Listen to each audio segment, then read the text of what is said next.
پاکستان کے سابق صدر اور سابق army chief retired general Pervez Musharraf طویل علالت کے بعد دبئی کے ایک نجی اسپتال میں انتقال کر گئے۔ وہ 89 برس کے تھے۔ وہ لمبے عرصے سے شدید علیل تھے اور ان کا علاج دبئی کے ایک نجی اسپتال میں ہی جاری تھا۔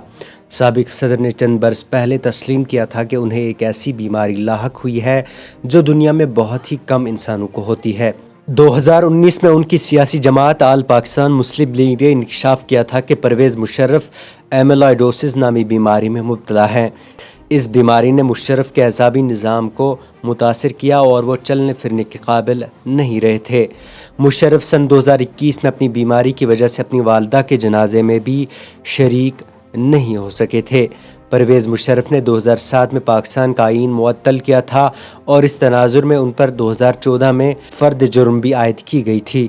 اس وقت وہ پاکستان میں ہی تھے، لیکن پھر 2016 میں علاج کی غرض سے انہیں ملک سے باہر جانے کی اجازت دی گئی اور پھر وہ کبھی لوٹ کر وطن واپس نہیں آئے۔ کرگل جنگ سے لے کر نواز حکومت کا تختہ الٹنے والے پرویز مشرف 11 اگست 1943 کو دلی میں پیدا ہوئے۔ قیام پاکستان کے بعد والدین کے ہمراہ کراچی منتقل ہوئے۔ انہوں نے 1961 میں پاک فوج میں کمیشن حاصل کیا اور اسپیشل سروسز گروپ میں شمولیت اختیار کی۔ 1965 اور 71 کی جنگوں میں بھی حصہ لیا۔ پاکستان کی تاریخ میں مشرف کا کردار اہم اور متنازع رہا ہے۔